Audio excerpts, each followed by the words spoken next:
want to see as a spectator. Two guys pushing to their max. Yeah, absolutely. It's amazing to see when you see the different sizes of engines, you know, and how different they are altogether, how close they can be overall.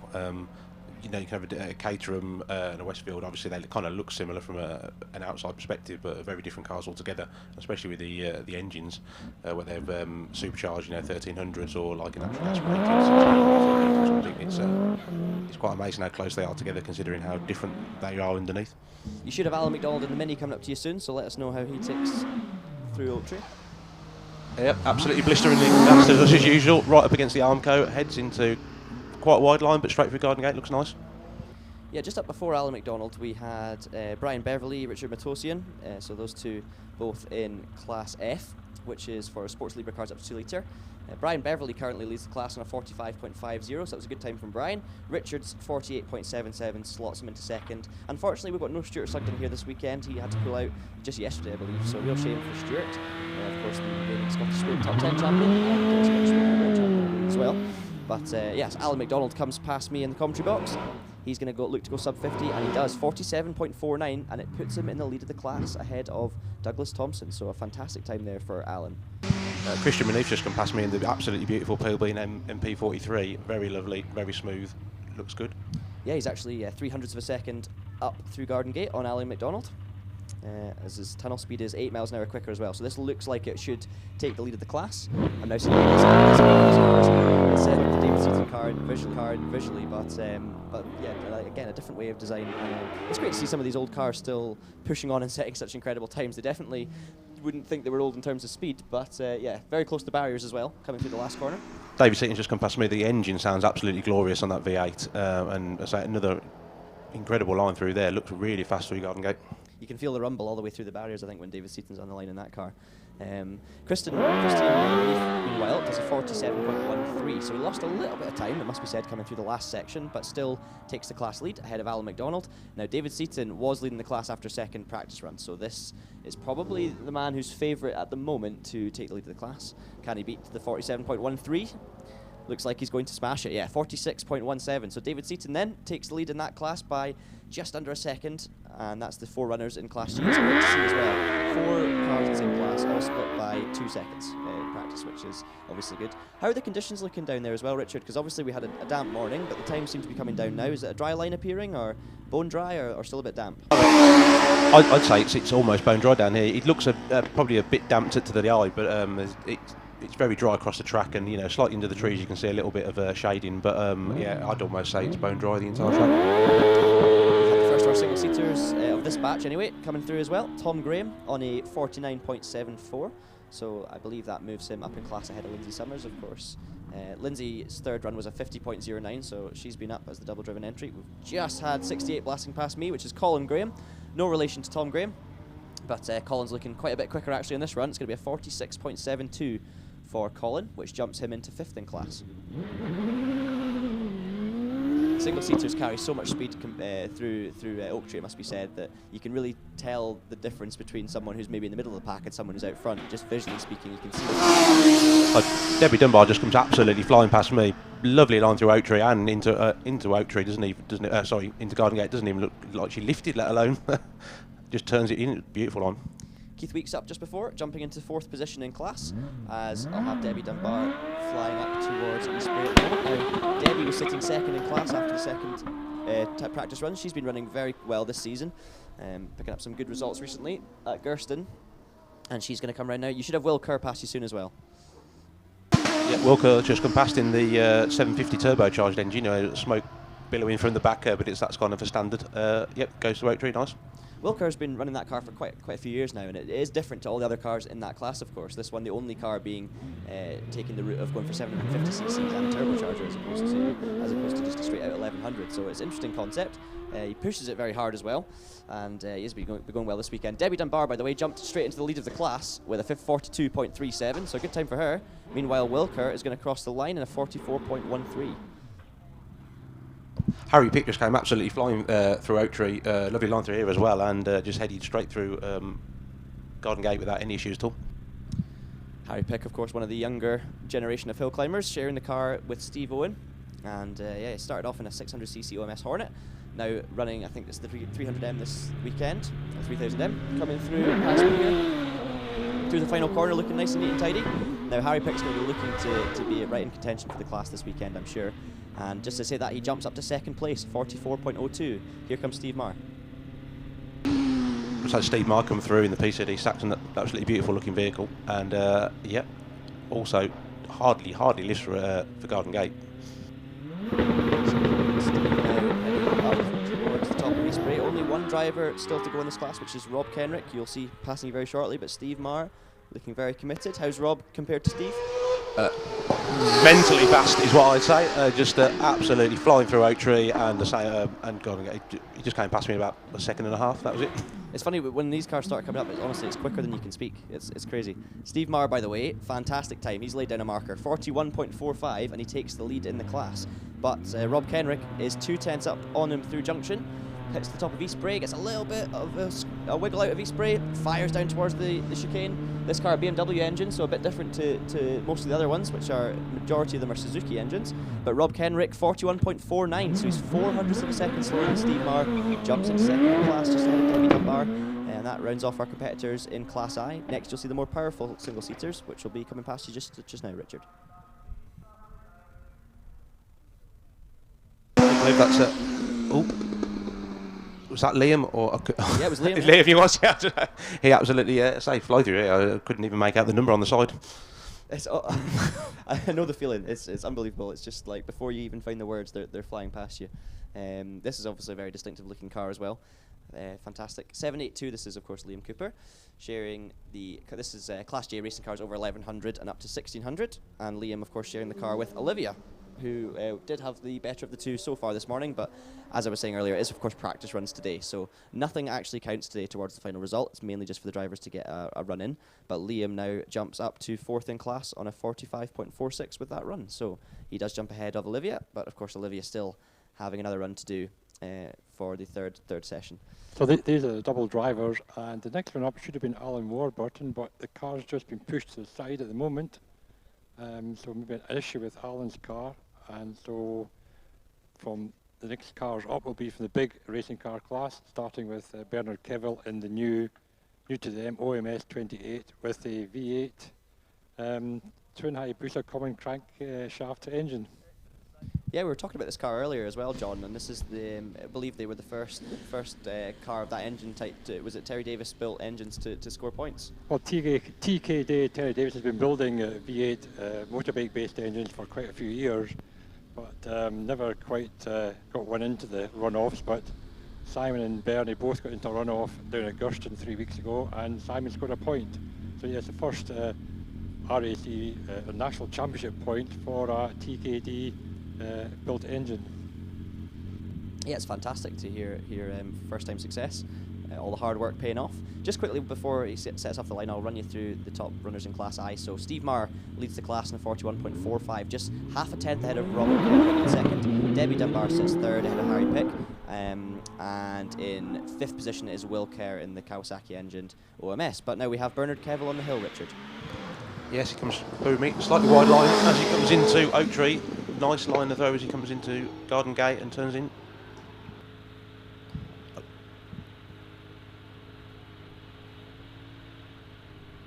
Now, of course, Bernard, this is the first of cars in Class L, which is, of course, the racing cars over 2 litre, being a double-driven engine.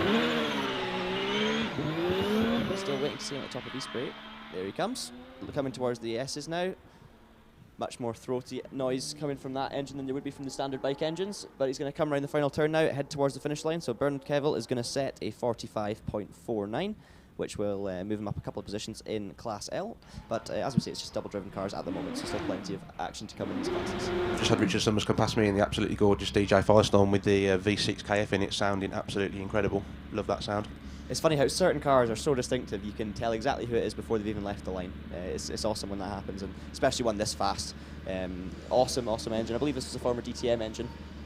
Yeah, it's what you would have had in the kind of 1990s era of Alphas and the Opel yeah, they're absolutely incredible. Yeah, they used to rev them to about 15,000 RPM on air valves. And that's Nicola Menzies coming past as well, I believe. How was she? Yep, looked very smooth, very quick. Yeah, she's about 0.8 of a second quicker than Richard Summers to Garden Gate. Richard's time, by the way, was a 44.20. Nicola's fastest from this morning was a 45, so she just needs to prove by just over a second. With the conditions being better, I think that's a good chance that will happen. She's a second quicker than Richard was through Junction as well, so keeping that pace up as Nicola now fires into the S's. Smooth and quick as always, it must be said. Nicola, one of the most consistent drivers you can see on the hill. She always finds the apexes perfectly and very smooth as well. 42.82 for Nicola then, big jump forward. She jumps up into 6th position currently in the class. Allan Warburton's just come past me, so they must have got that fixed. Nicely done. Brilliant, brilliant. Good to see them back out. This is of course jumping back a class as well to, is it jumping back? Yes, it's Class J, isn't it? For the Warburton car. Yes, it is, which is the 1100 to 1600 racing cars. Now, Allan sharing the car with David Warburton, but David seemed to have the edge by about 3 seconds this morning, so yeah, we'll wait and see what Allan can do coming into the S's. Looking very nice and tidy. These guys were some of the standout performers of last September's Doune as well, so looking to make a mark here today. 44.90 is the time for Allan Warburton, so that slots him up to 2nd place behind David in the class. So it's a 1-2 for the Warburtons at the moment. They'll be pretty happy with that. Is that the end of the batch, John? That is the end of the batch, and yes, we have the next batch of 1600 cars waiting to go up the hill, including former Scottish champion Les Much in his Raptor, which I believe he had a slight accident with last weekend, was it, at Fintry? He did, yeah, a couple of weekends ago now. Yeah, it was a real shame for Les. I think it was, I'm trying to remember how long ago it was. But yeah, not very nice, I'm sure, for Les. Thankfully, he was completely okay, but the car took some damage and he managed to get it out in time for Doune, which is fantastic to see. just got the car back last night, I believe, which is obviously good news. And at least he didn't have to take it very far to Graham White to get it repaired. Absolutely. Fintry, unlike last year, or maybe the year before, Robert Kenrick had a bit of an off in Gurston on the Saturday. He then trailered the car up to Aberdeen, and it was ready for the following weekend. Back down again at Shelsley, I think it was. So Graham's been well used to repairing these cars in a very quick time. Yeah, slightly more local, it must be said, for Graham. But and obviously the success of the GWR family and the brand is growing and growing as we see year on year, because Graham's building more quick cars and the success levels are rising. Which you could say culminated in a win at Shelsley outright for Richard Spedding recently in the British Hill Climb Championship. Which, after seeing the footage of it, unfortunately I wasn't at Shelsley, but Richard definitely looked absolutely delighted and fully deserved that victory. Well, you would be, because Shelsley is such a power hill. And to a 1300, okay, it's supercharged, but a 1300 engine twin at Shelsley is quite amazing. Absolutely awesome. So these drivers make their way back down the hill then. This is the end of that batch. I think we still have batch number 4 up next, I do believe. As we go through the event, we'll be slicker on these kind of numbers and stuff like that. Do we have any commentators down at Cottage by any chance? I don't think we do at this stage, but I'm just checking just in case. I saw David in the paddock. He was after his run. He was going to maybe head up in that direction. He's now walking back down towards me. So obviously he hasn't got himself equipped up yet. David's got about 5 hats on this weekend. He's driving, of course, the car with Paul Hunter. He's also been coordinating a lot of us for the commentary, and he's been working away at giving us the latest updates on entry lists and all sorts. So, yeah, if you do see David, just stay out of his way, because he's been charging around all weekend, doing so many different things, worrying about everything. Doing a great job, though, absolutely fantastic. Really has helped us bring you some hopefully well-organised and good coverage over the course of the weekend. And I'm really looking forward to seeing how the stream comes out tomorrow with the additional cameras, of course. As you were saying to me earlier, John, I don't know if we might possibly have some camera shots down in the paddock as well. But yeah, it's good to keep adding to this when we get the chance to, and bring more coverage to more people around the world. I certainly hope so. Yeah, I have seen Rich Danby yesterday practicing with a backpack and a camera, and hopefully maybe tomorrow lunchtime, when he's not doing the live stream on the hills, we may get some action live interviews for the web stream of the drivers, maybe after the first runoff. So the car's then rolling back down the hill. While we've got a chance then, I'll just ask Richard a bit about your racing as well. Obviously we saw you here in the Clio, but you've had a few mechanical issues with the cars, and obviously you're here commentating with us this weekend, which is fantastic. But yeah, just talk us through how your racing's been going recently. Well, I haven't done anything this year, unfortunately, due to when I was in Gubbio racing in the Masters. The second to last hairpin, it decided to do something horrible to the engine, and it ran on 3 cylinders.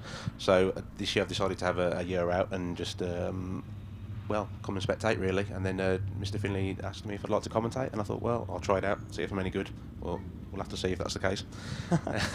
But last year was brilliant. I went to every leaders round, and went all over the country for the first time, came here for the first time, and it was excellent. Came third in the leaders overall. And it was just a great year, really. I love driving the Clio.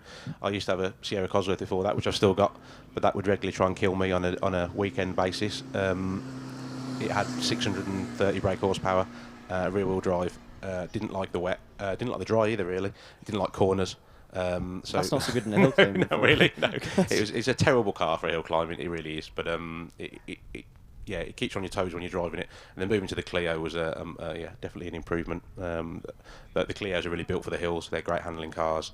You can do so many modifications to them, and you can drive them on the limit a lot. 3-wheel and round most corners. They're brilliant little cars. I'd recommend anybody getting into hill climbing to start with the Clio, because it's infinitely developable, and you can modify it all the way from a road-going car right up into mod prod if you want to.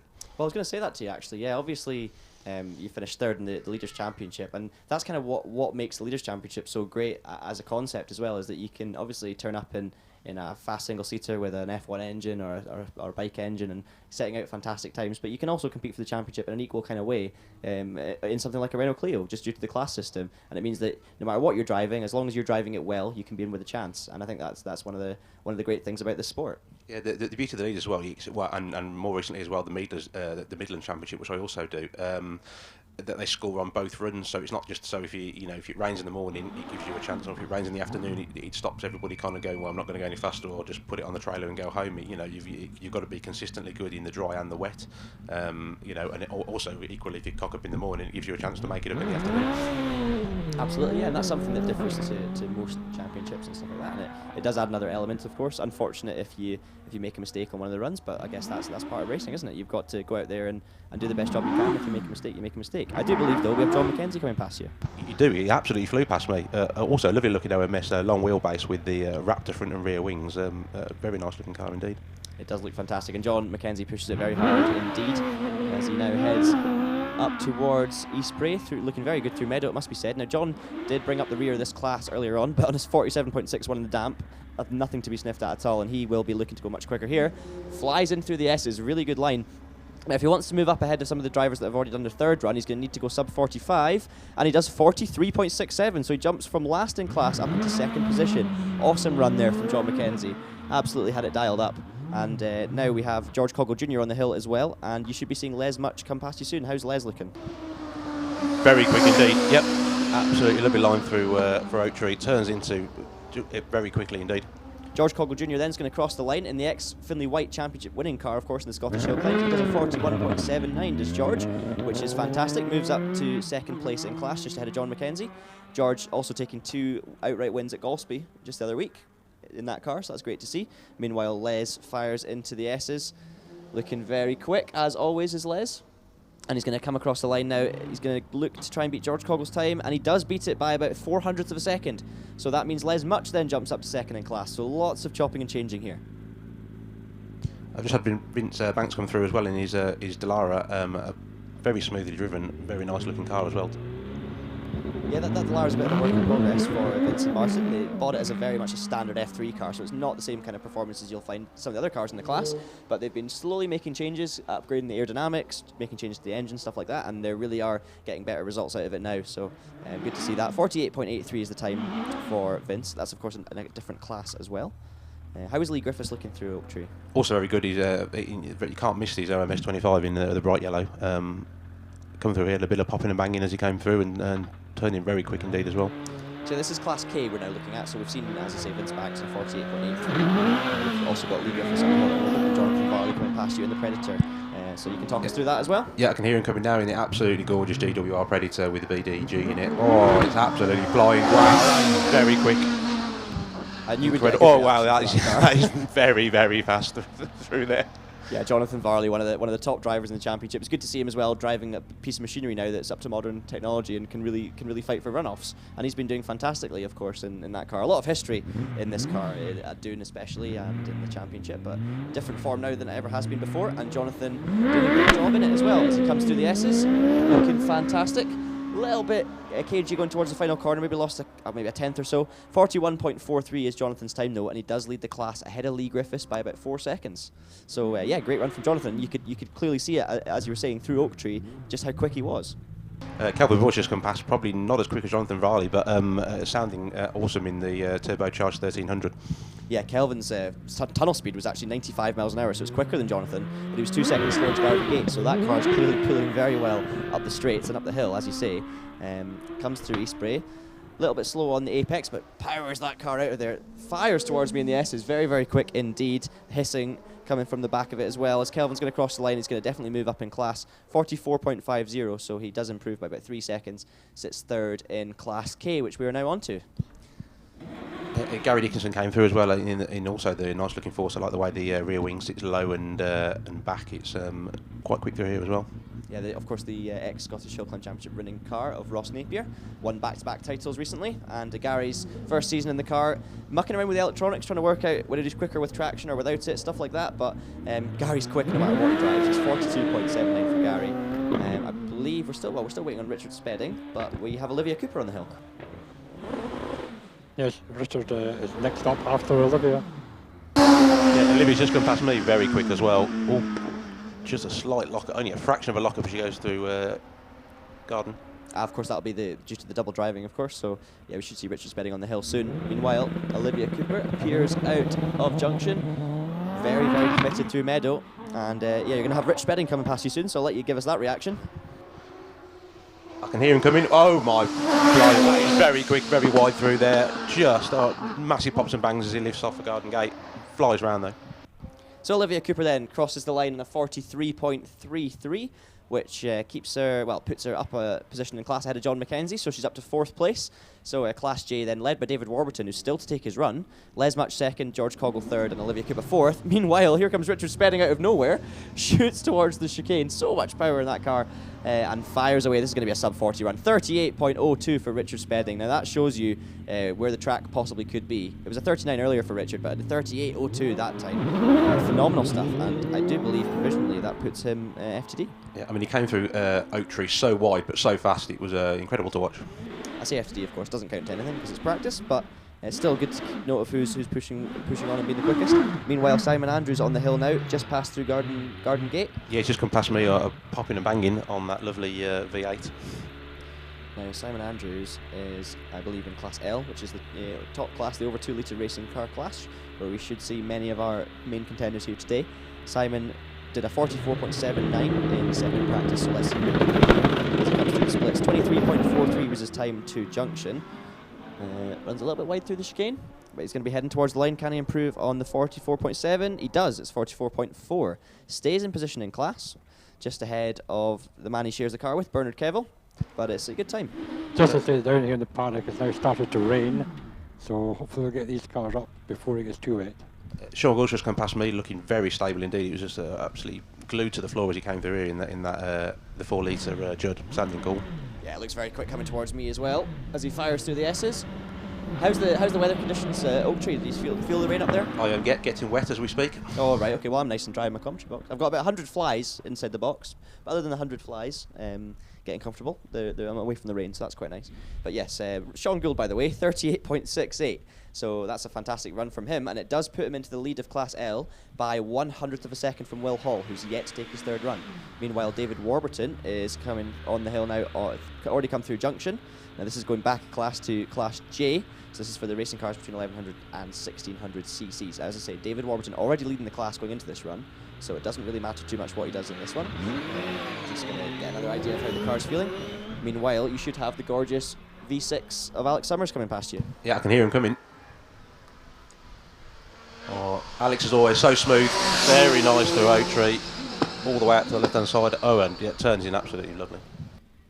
By the way, David Warburton didn't improve. He was 4 seconds slower in that run, so I wonder if he made a mistake somewhere, but he was well slower in that run than he was earlier. It might be the rain, of course. Yeah, it's actually it's coming down reasonably heavy now, and there's actually a wet line coming through Oak Tree out, and yeah, you can definitely see it's going to make a difference to the track.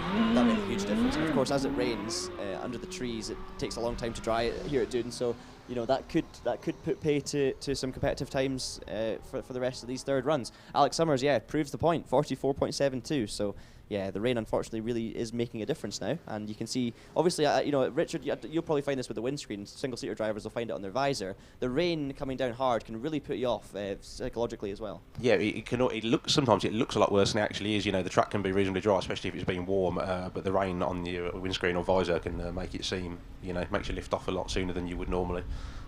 It's amazing how quickly as well it can go from being pretty much feeling dry to feeling properly wet. It could be a hugely quick turnaround, it must be said. It always takes a lot longer to dry than it does to get wet. Meanwhile, Dave Uren, 47.92, so that's proving once again that the conditions are not quite up to scratch. And being practice, of course, it doesn't matter too much what the times are anyway. It's actually coming down quite heavily now over here at Oak Tree. So that's batch 4 being called to the start line. Any news down at the paddock, John? Well, these cars obviously have just had to go up on the slick tyres that they were fitted with, so that's also up a bit slower.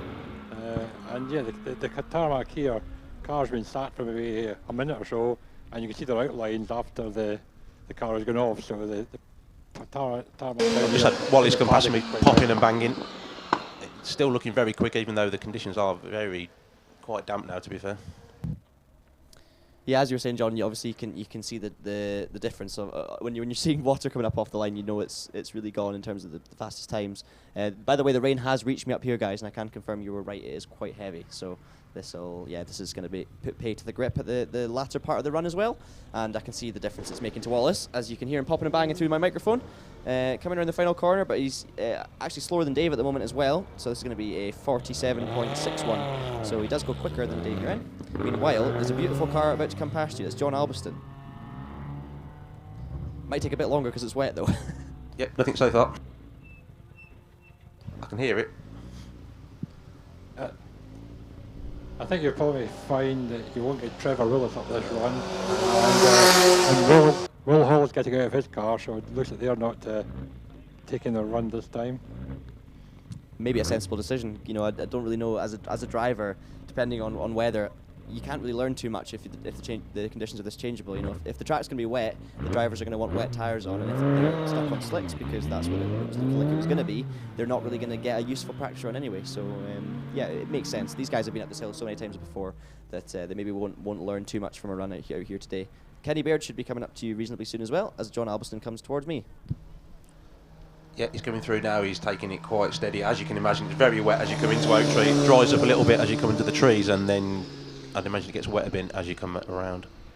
That Brabham, by the way, sounds fantastic. The John Albiston car crosses the line in a 65.69, so we'll see how that compares to their runs from earlier on today.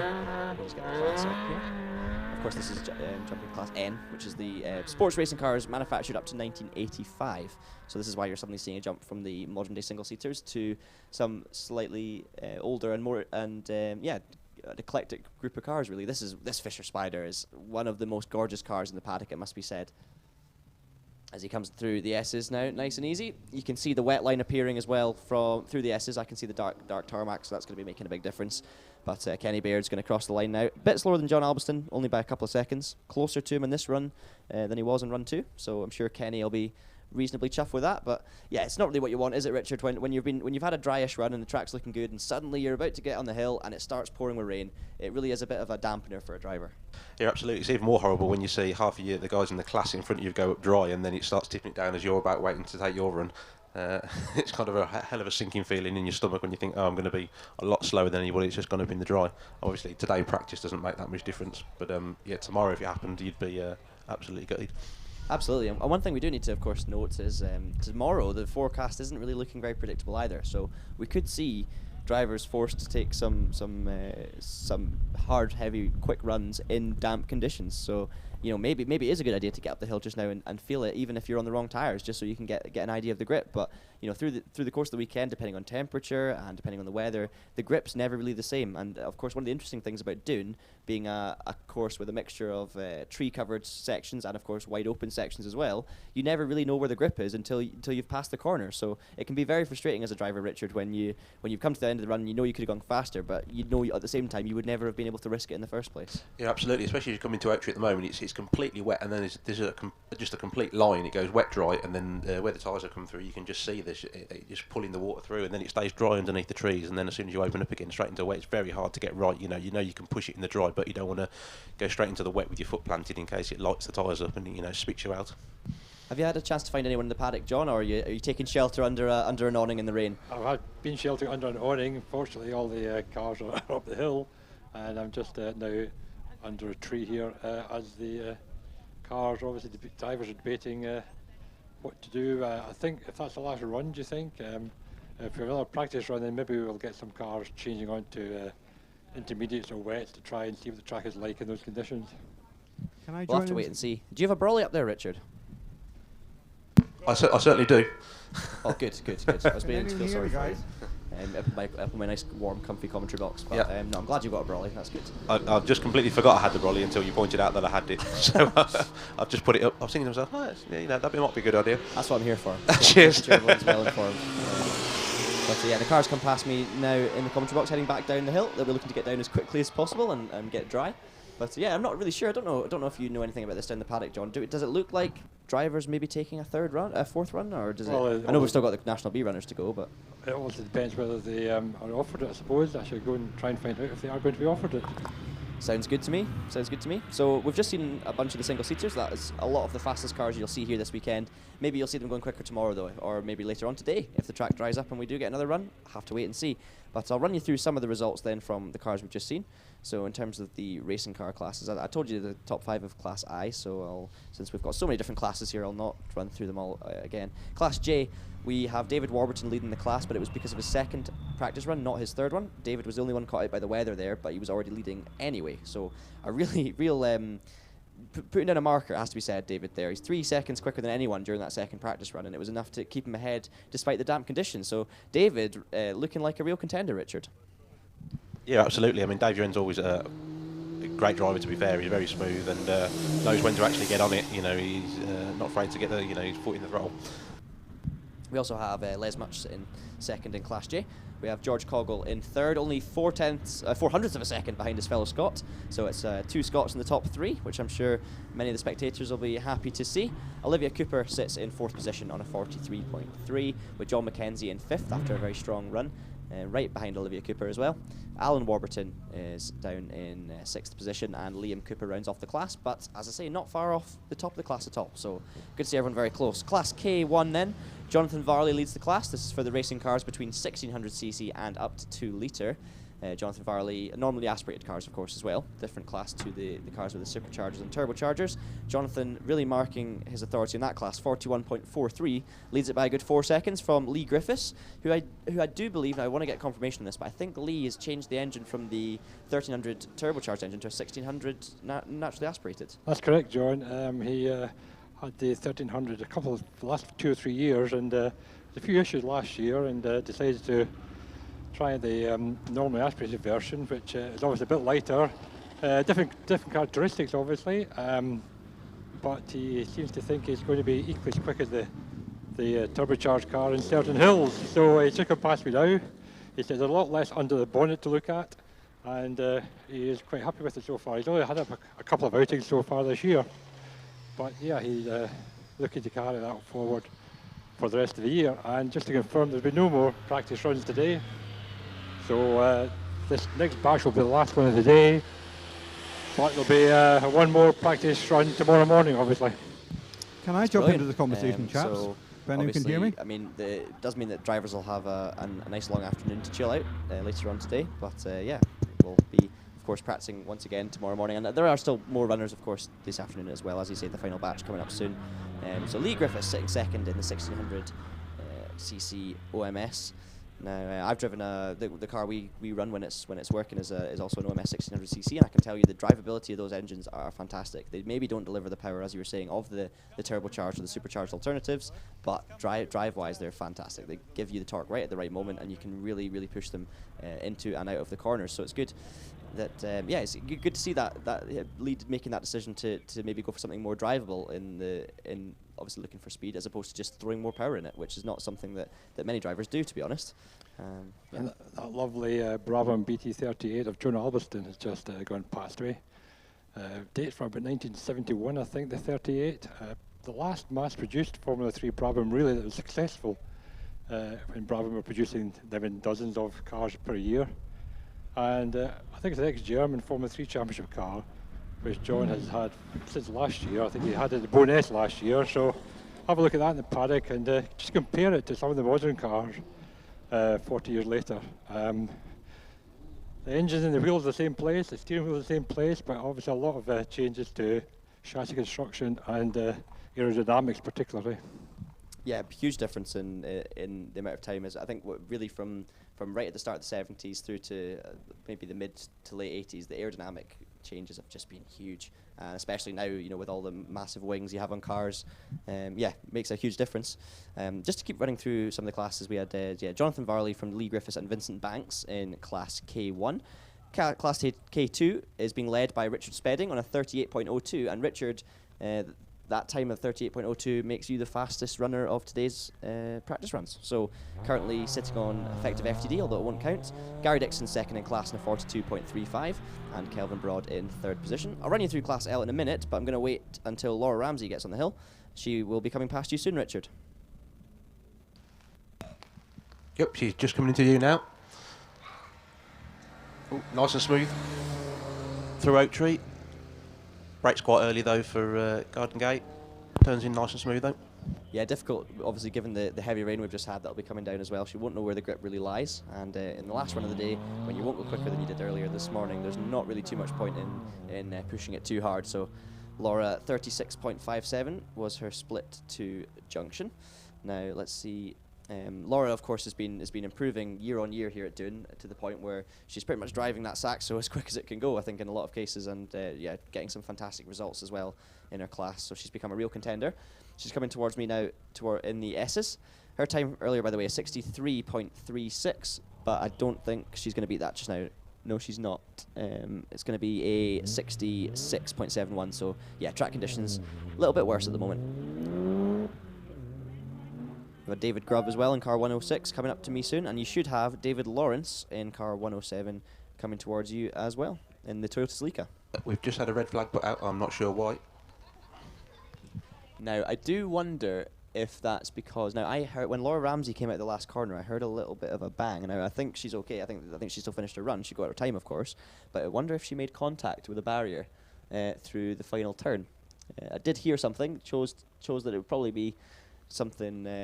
It's pretty much a non-event, but maybe it was that, and if we're seeing a red flag, I'd suspect that's probably what it is, which is a shame, but it means that some of the other drivers, such as, of course, David Grubb in the Ford Fiesta, will get a rerun, as will David Lawrence as well, so they'll just be turning around and going again. How is it, from your perspective, Richard, as a driver, when you get a red flagged run, do you like it? Does it warm you up and make you feel like, oh, you've got a second chance at it, or do you get frustrated?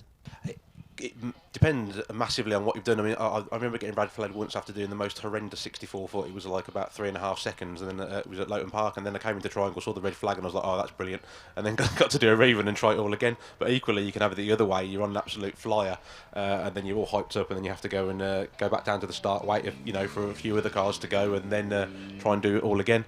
It's generally though, being flagged is not the best feeling in the world. You just want to once you start, that's it. You want to get on with it and get to the top. Absolutely, I can totally relate to you on that one. I've just had a similar situation at Harewood.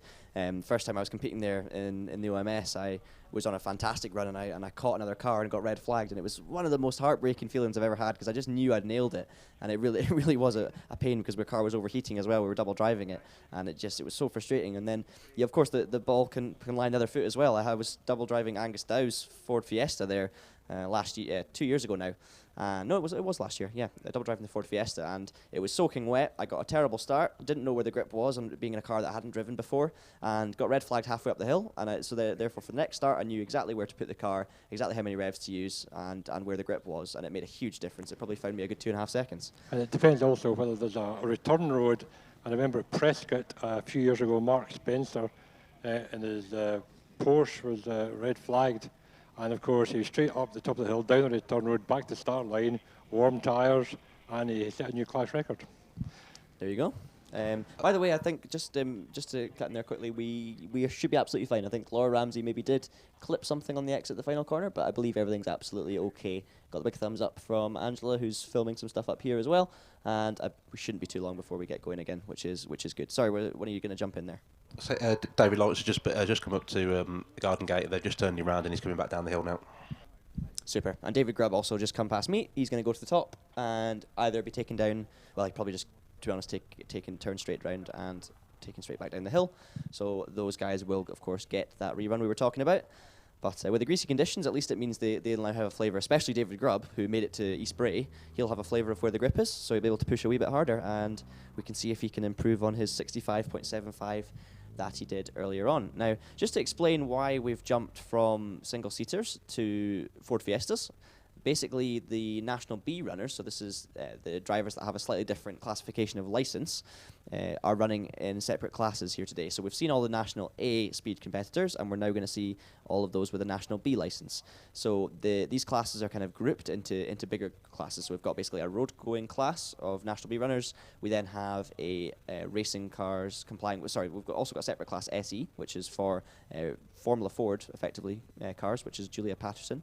We then have, of course, the Class A9, the MX5 class, so specifically for the MX5 Hill Climb Sprint Register cars. So that's another kind of National B class. So yeah, a few different classes coming up now that you wouldn't have seen earlier on. But and these cars are also called what we call the buffer classes between the top single-seaters. It gives it single-seaters time to prepare their cars for the top 12 runoff. So every hill climb after the single-seaters have run, you always get some of these buffer classes to take up the time.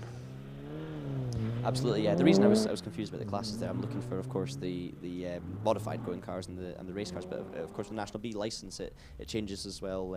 The cars you can compete, and we don't actually have the likes of Charlie Fraser, who might have been out in a National B racing car. We don't have him in the class this year because unfortunately he had a shunt last time out at Fintry in the Spire GT3. Charlie hurt himself a little bit in that accident, but is recovering well, and we should see him back out hopefully before the end of the year. He was running very well this year, has to be said, in the Scottish Sprint Championship, doing some great results, but we won't see him here at Doune, unfortunately, this year. But yeah, hopefully Charlie can get well soon and get back out there.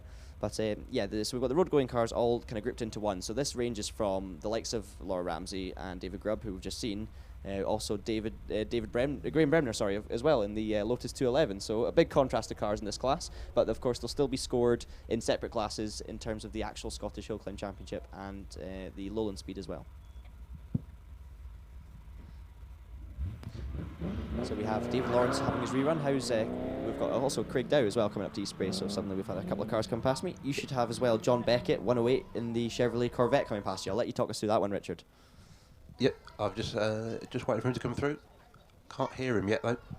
Trust me, you No, will. I can now. Yeah, absolutely thunderous V8.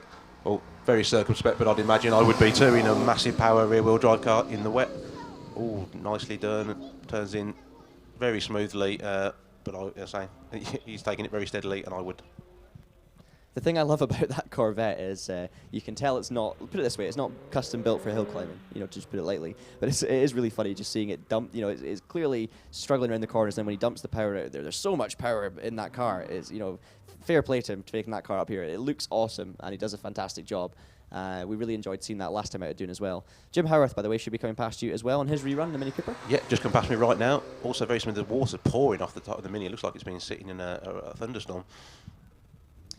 The lights ablaze as well in the Chevrolet Corvette as Jon Beckett comes past me. He's not going to go sub 70 this time. He was 64 earlier today, so you can see the conditions, 8 seconds difference for him. Craig Dow, by the way, we also saw coming across the line, steering with his dad Angus, doing a 69.38 in the Ford Fiesta. So, yeah, time's not really looking as quick. Russell Dean's in a Clio next up, though. Ooh.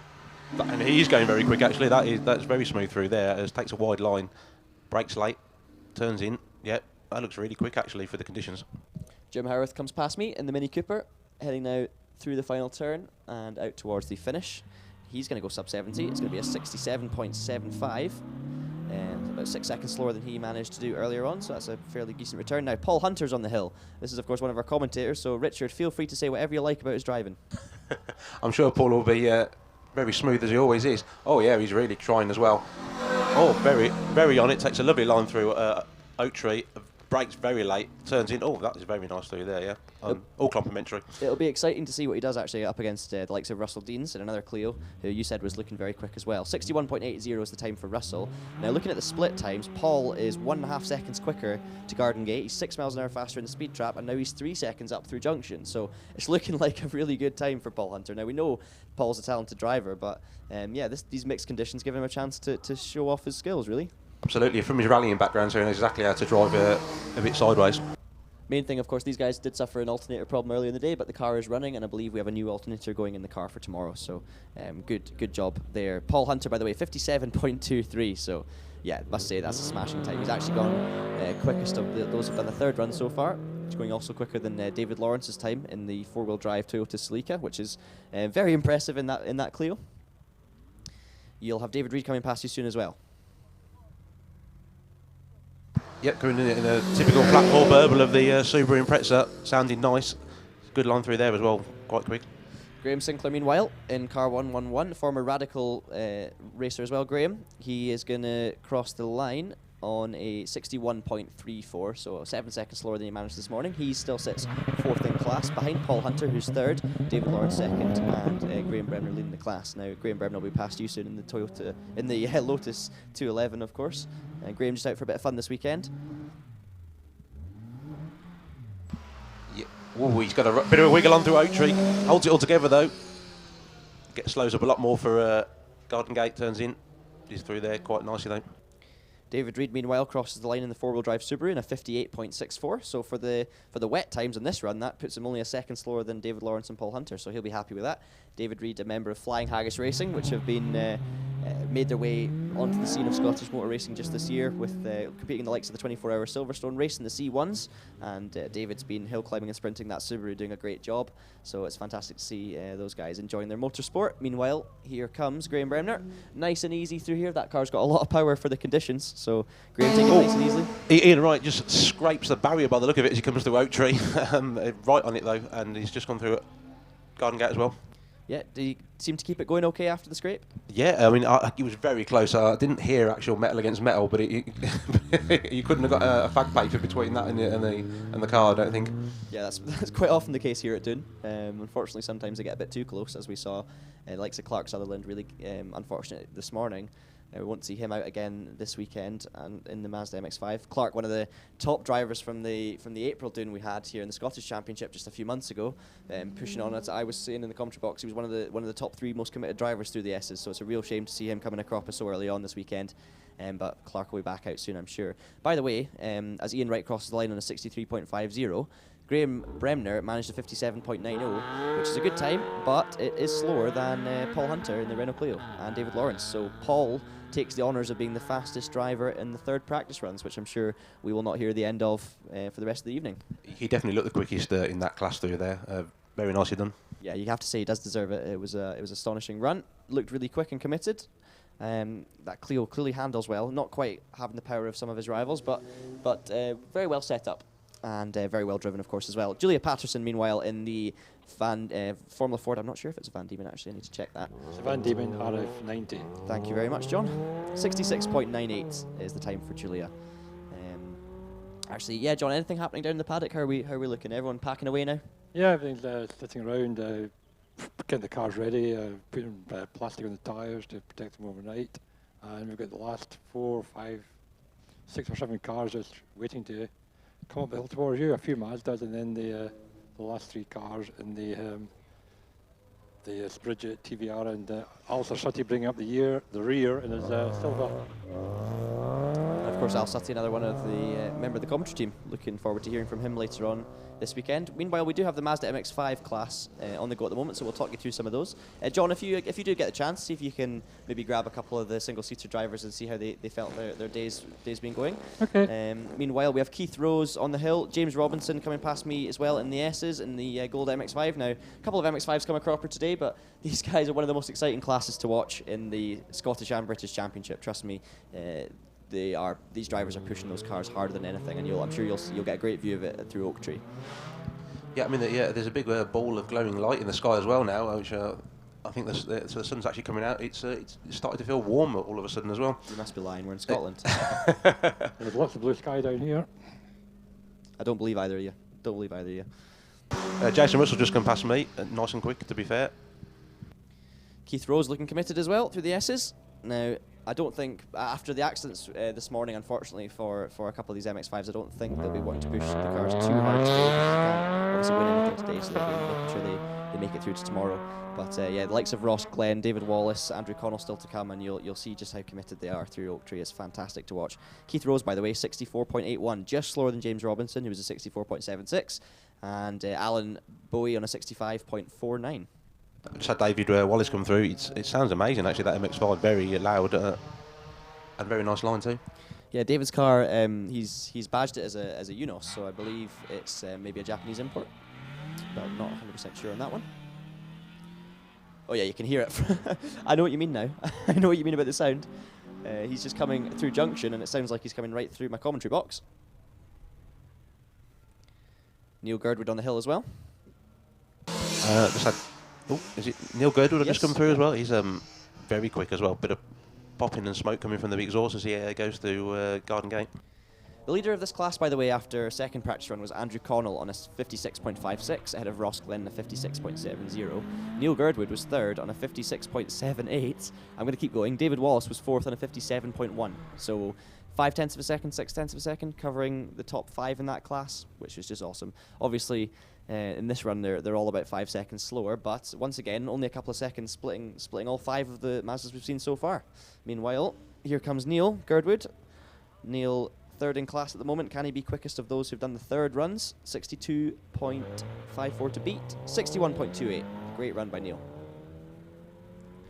How is Andrew Connell looking in the red MX5? Yeah, he came through here very smooth, to be fair. I thought he was he was quite wide, but he was very smooth. He's a good second on the splits. Got Ross Glenn coming through, very quick. Very close to the barrier. Little bit of a lock-up as he goes through Garden Gate.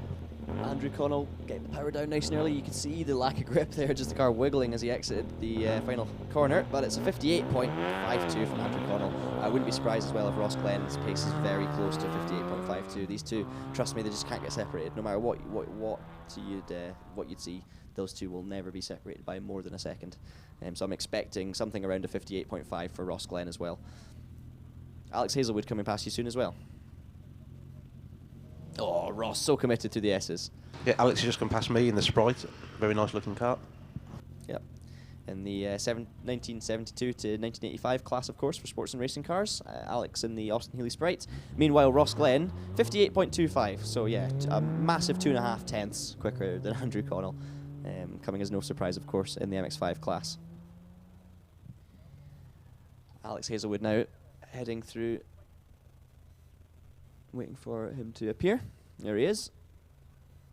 Oh, nice wee wiggle over the top of Eastbury. Fires. This car looking very tidy, and the sunlight just shining through on that white paint job, and it does look fantastic. Awesome. It sounds good as well, and I'm sure that car's a lot of fun to drive. Alex is going to cross the line in a 65.85. Meanwhile, Richard Morris is on the hill as well. Now we have moved on, of course, to Class SM, which is for the sports racing cars manufactured up to 1971. So, yeah, this is an exciting class. Now, Al Suttie, I believe, I don't know if you have the reasoning for this down in the paddock, John, but Al Suttie, I think that car, his car kind of lies in between the two classes, and he's been put in this class due to the... I don't know if you know the reason for that. I think it's something to do with when it actually was built. That was it, yeah. It was a model year, it's a different model year, but it was built in a particular year. Certainly, we're always running this class, as far as I'm aware for the last few years, but it's just a timing issue, really. Alisdair really pushing on through Oak Tree. First car of her with a squeal of tyre, and then he took a very wide line into Oak Tree, but nicely done. He's over a second quicker than Alex Hazelwood coming through Junction, so I'm expecting to see Al very soon. There he is, top of his spray, nice and quick. Lacking a wee bit of power, but he fires it into the S's, looking very civilised, very chilled. Very cool, actually, in that silver, must be said, open top. And we'll hear from Al throughout the course of tomorrow how his run and his weekends have been going. But he does a 65.89, so he's actually slower than Alex Hazelwood by 0.04 of a second by the time he comes through the finish line. So lost it, obviously, in the second half of the run. Maybe the power not quite as much in the Silva, struggling through the likes of Meadow compared to the Austin Healey. But yeah, I do believe that concludes our running here at Doune. Don't know if you've confirmed that. That is the last car of the day, yes. They're all quietly sitting around down here, and you asked me to interview drivers, but of course you came over the public loudspeaker and they've all disappeared. They ran away, yeah. Nobody wants to talk to me, but I'll find somebody for you. I see Trevor sitting on his car.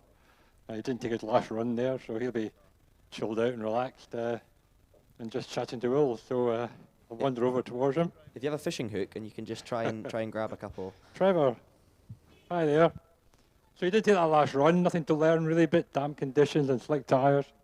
Yes, I think I've driven Doune enough to know that in those kind of conditions, the way you have to be quick is by taking a lot of risks, because it's only practice. It's been a mixed day today. Have you learned anything at all today? Not an awful lot, because the first run was very wet. The second run was actually pretty dry, but I think most of us weren't absolutely confident it was dry everywhere, so we were holding a little bit back there. So didn't learn an awful lot now. Obviously, under the trees, it can stay quite damp here up at Doune, and you don't have to do anything on the Saturday, as you said. Your year as champion hasn't been quite as successful last year. Are you having a few problems or any issues, or what's the reason? The kind of I changed the car quite a lot over the winter, so that's taken a bit of time just to get the setup right. It's not quite right yet, and myself personally, I've had a bit of a service over the winter as well, and didn't recover fully before the first few meetings. What have you done to the car over the winter? Oh, I fitted a different gearbox in it, which involved really remaking the whole of the back end of the car. So it's quite a different car. It's got different kind of characteristics now. So it has been good. It was very good at Harewood, but it hasn't been quite as good as the high-speed courses yet. So it needs a bit of fettling to get it to be very good, I think. I'm sure you'll get there in the end, Trevor. And next to Trevor here's Will Hall, who's also had a difficult start to the year. He had an engine issue in his force, and he was using Graham wins at Gould. A totally different kind of car to the force for the first few rounds. Came back at Gurston 3 weeks ago, won the first runoff, and then problems the second run or the second class run. How is the car going this weekend, Will? No, it's all good this morning. Can't moan at all. Car feels good, so hopefully tomorrow we can have a go and try and win if we can. Well done, Will. Yeah, Will and Trevor last year, if you remember here in September, Will won both runoffs and was catching up with Trevor towards the end of the season, and made for a very exciting finish to the championship season last year. This year at the moment, championship leader Wallace Menzies, Wallace Menzies is 4 wins already this year, Wallace. Car's going well. It's the 3rd year of development, so obviously you're getting on top of it now, are you? I think so, a little bit more, but it's different every run, especially this weekend for everybody. The car's better, but I don't think anybody had the same car twice. Some really good times there today, but I think the probably cleverest two are to my left, and Trevor, who's wily and old, and Will, who probably was just a bit lazy and couldn't be bothered keeping it in the paddock. So fair play to them for their bravery and entertaining the punters that have come all the way up to see them go up the hill. I'm sure they'll make up for it tomorrow in bucket loads. I'm sure you all will, Wallace. Thanks very much. I know you can see the good banter that exists here in the paddock at Doune and amongst the top drivers. So I'll leave it at that at the moment, John. Well, can I just actually, John, could you do me a favour? Could you check with Wallace before he goes away whether the event happening after the racing is on today or tomorrow? Because I just wanted to check that before I go announcing the wrong thing. No, John, sorry, thanks for that. Anybody competing, marshals or mechanics that wants to come over, there's a Conrara gin tasting at the back of the truck as soon as all the cars are put away. Probably, is that last run now? I'm not sure. Yep. the next 15 minutes. You're all delighted to come along and have one drink. Tim Wilson for you, that's one drink. Well, thanks very much for listening to the commentary. Bye. See you later. No, that's great. So if everyone fancies heading down there, and yeah, be a nice wee end to the day here at Doune. Sun seems to be coming out as well, which should make it nice. But yeah, while we've got the chance, I don't know unless you want to, if you just interrupt me by the way anytime, John, if you catch anything else in the paddock. What I'm going to do quickly, because we're finishing so early, I'm just going to run people through the classes just to fill everyone in on how the day's been going as people are packing away. But yeah, either of you, Richard or John, feel free to butt in and shut me up at any time if you've got anything going on. David Finlay leads Class A1 ahead of Angus Doubt. In Class A2, Neil Duncanson in the Audi Quattro leads from Mike Andrew, and we'll hopefully see Peter Locke out there in the Alpine tomorrow as well. Class B, the quickest today was George Emerson ahead of John Pick, John Hamilton and Scott Brownlee. So this was where we got to earlier. Didn't manage to kind of run through these guys. It felt like we just got started on the commentary, and then the events come to a nice early close for today. So yeah, this will be the first you're hearing of these results. But as you say, John Pick, the only non-Westfield in that class. George Emerson, John Hamilton, Scott Brownlee. The other ones in this class. I'm just checking. I don't know if we've had David Grubb having his rerun. So maybe you want to check that. No, we didn't have David back again, I don't think. But obviously he's not going to go now. Yeah, he's just coming past me, 106. Oh, has he? Okay. Yeah, I just want to check that. I saw it coming up in the timing. I didn't want to say it unless I knew I for didn't sure. see him leaving. But that makes a lot of sense then. So we've kind of cut everything up prematurely here. We've still got David Grubb. Of course, he didn't get his rerun because he would have waited up at the top without coming back down the hill. So he's just going to get his run, and that then should, I believe, conclude our events here. So apologies for that if you're already making your way down the hill. But either way, David Grubb in the Ford Fiesta, going to be coming up towards the top of East Bray just now. Got the course all to himself, of course, as he heads now into the chicane. Time's not going to be as good anyway, I think, as earlier, simply because of the weather, but it gives him a chance to get a feel for the track conditions, and we'll see what he can do. So 65.75 was his fastest from earlier. It's a 68.96, so actually out of the third practice runs, he's quicker than a couple of cars, which is good for David in that very standard looking Ford Fiesta, so he'll be pretty happy with that. But I do believe that then concludes the running here this afternoon. But yes, George Emerson leads Class B ahead of John Pick, John Hamilton and Scott Brownlee, who shares the car, of course, with George Emerson. We then have Class C1, Eric Murray on a class of his own, 54.45, literally in a class of his own. Good time as well. C2, David Patterson leads the class. Now, this is one of the most exciting classes as well. David Patterson in the recently sorted Peugeot 106. He's been having issues with that car. We've seen him out here doing a couple of times in a Smart for 2. We've seen him out in a big Mercedes barge. So it's good to see him back out in his trusty 106 and straight into the class lead. That's very impressive from David. 50.45. You know, I don't know, Richard, how you feel about taking a Smart up the hill or a Mercedes if you're struggling. I would take any car up the hill that somebody had lend me. Yeah, I know. I can just go and speak to David, see if he's got any of them lying about. David Adam, by the way, second in class in the Peugeot 205 on a 51.26, and unsurprisingly, Stuart Reid 51.26, identical time. Both of them are second in class. Just bear with me just for 1 second.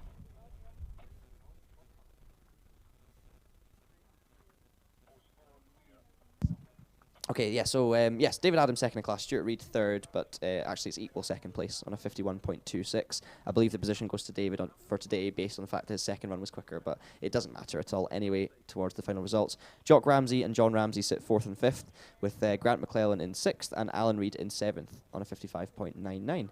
Class C3, Donald McCaskill leads the way by a good chunk in his Mad Mitsubishi, 50.64, ahead of Jeff Twemlow, Jonathan Williamson, Laura Wardle in fourth, Tom Wilson fifth, and Mike Stewart in sixth after not taking his third practice run. Class D1, which is where we got to earlier. So you've already heard the results of these ones. You've got Trevor Park leading the way ahead of John Lowe, Andrew Grover, Melvin Hartley, and Phil Goff. Simon Jenks, unfortunately, not here today. So those are some of the classes that we didn't get to cover earlier on in the commentary, but yeah, it's going to be a fascinating day tomorrow, of course. Now, we're going to have more commentary positions as well. We should have someone at Cottage for most of the time, and it'll be chopping and changing as the day goes on. But yeah, how did you enjoy your first experience there at Oak Tree, albeit brief, Richard? Yeah, I thought it was really good. It's a great place to watch from. I mean, I think there was only about a handful of spectators, but I highly recommend coming up here if you're going to come and have a look further up the hill. Yeah, it's definitely worth for anyone who's not been to Doune before. Obviously, the paddock is a great place to be, chat to the drivers, see some of the cars, but you definitely need to get yourselves up the hill. And yeah, recommend just keep on wandering until you spot a comfy-looking Richard with an umbrella that's not been put up on a chair. If you see him, take a wander over and stand near there, because you will get a fantastic view of the cars. It's some of the fastest cars in the UK, of course, going up a very narrow hill. And yeah, the speeds are absolutely remarkable. Obviously, it's different as well when you see it from the outside to when you're a driver, because as you'll know yourself as well, when you're driving the car up the hill, you're not really thinking about the narrow walls. You're just thinking about your lines and how it's going. And it's only really when you either spectate or drive back down the hill at slow speed when you really realise how narrow it is. You find that a lot when you come back down the hill. You don't pay any attention to the fact there's loads of people here, and then when you come back down and you can just relax and take it steady, you can just see the spectators lining the track, and of course you don't pay any attention to that on the way up whatsoever. You just kind of focus on the track. Yeah, when you're coming back down the hill, it's remarkable how nerve-wracking it can sometimes be. You feel like one wrong move in the steering wheel will put you in the wall. Like you really do realise how narrow it actually is. Make sure you get yourself up the hill. You can also, as a spectator, if you want to go further than Oak Tree, further than Garden Gate, you can keep on climbing up to the fastest point on the track, which is the straight just before junction. Through Tunnel, of course, is where we have our speed trap. You'll see single-seaters in excess of 100 miles an hour going through there. It's awesome to watch. Just a little bit further up the hill, and suddenly it opens out onto the meadow and East Bray. Now, if you spectate up there, you might be a bit more exposed to the weather, but I'll tell you what, you do get a great view, because you see the cars coming all the way around through meadow, for some of them flat out all the way, I must add, as well, up the steep hill towards East Bray, and then firing towards myself in the commentary box. So, yeah, plenty to see here at Doune. Make sure you check it all out. All of the views throughout the weekend. And of course, we'll be back tomorrow with all of the action. As John Brown was saying earlier, we'll have a practice run tomorrow morning. And then, of course, the real competition begins. We'll have the first time run followed by our first British Championship runoff. And then hopefully the second time runs followed by another British Championship runoff. So plenty of excitement here to come. Who's your money on for this weekend, guys? I'll go to Richard first. Obviously, it's tough to predict on a slippy day like this, but Wallace has been having a great season so far. He's looking pretty solidly in contention. Yeah, absolutely. Will's always really quick here as well. I mean, he won here both runoffs in September last year, but also I wouldn't count out Alex, especially if it's if it's damp, if it rains. He's always super smooth, and I think he because he lacks the power of some of the bigger cars. I think if it rains, it's a great leveller, and I think my money would be on him too. Richard Spedding looking very quick as well today. Definitely can't be discounted. He's not really had the top results here at Doune yet, but doesn't mean he won't do it this weekend. I think he's looking more and more confident as time goes on with that. Of course, he changed the specification of that Raptor from a 1600 to a 1300 turbocharged, I believe, or supercharged. I think it's turbo. Supercharged. Sorry, yes. Thank you, John. So he changed up, and it took him a wee bit of getting used to, and I think now he's really beginning to get the most out of that car, and we could see him in contention, especially if it's damp as well tomorrow, because we know how well Richard goes in the damp, as he proved today. Who's your money on, John? If you were a betting man, where would you be putting it? Very difficult, because as you said, the cars are in mixed conditions. They all have their own strengths and weaknesses. I'd like to really focus a bit more on Sean Gould and the new Gould 59 with the Judd engine. It's got incredible torque out of the slower corners, which aren't many off here, but you can keep the revs. And at Gurston a few weeks ago, he was really quick, and he's been getting sort of 4th, 5th places. I wouldn't look beyond Sean as well. He's won here before in different cars in the past, and certainly I think I back up Richard. But Alex's car is obviously powerful and very smooth driver, very smooth car. But any of the top 10, I wouldn't be surprised if they win. Richard Spedding, very quick as well. So I'm going to sit in the fence, I'm afraid, and wait and see what happens. That's fine. That's absolutely fine. Well, that's the best thing really about the British Hill Climb Championship at the moment, is you never really do know who is going to win. I think hats off to Wallace. He's been doing a great job so far this season. Consistency paying off, and I think he's taken the highest amount of points from each individual weekend. I'm not 100% sure if it's every single one, but I think, as far as I'm aware, it is every weekend. He's taken the biggest collection of points from that, so his consistency is really paying off. But we've still seen a lot of different winners, which is fantastic to see. Of course, we haven't even mentioned Trevor as well. He's going to be right up there in contention as always. likes of Will Hall, and as you say, Sean Gould. When he was here in that car with a 1600cc just a couple of years ago, he was absolutely flying. He was really pushing for winning a runoff in a 1600, which would have been awesome as well. So he definitely knows how to make his way up Doune in that chassis as well. So let's just see, as you say, if he can get used to the Judd. Yes, lots of stuff to look forward to and get your teeth into tomorrow. He did win a runoff here in the 1600, Sean. Yeah. Yeah, if you look at your list of runoffs, I think it was 2 years ago, maybe 3 years ago, he won up here in Doune. It was the second win of his career. His first one being up at Pintry, about 25 years before that. Well, there you go. That's a big jump between the two, but He had a few years out developing the cars. And I'm not going to interview any more drivers because I'll ruin all my good lines for tomorrow. But just to say, typical paddock scene here after Saturday practice. Some cars being fettled on.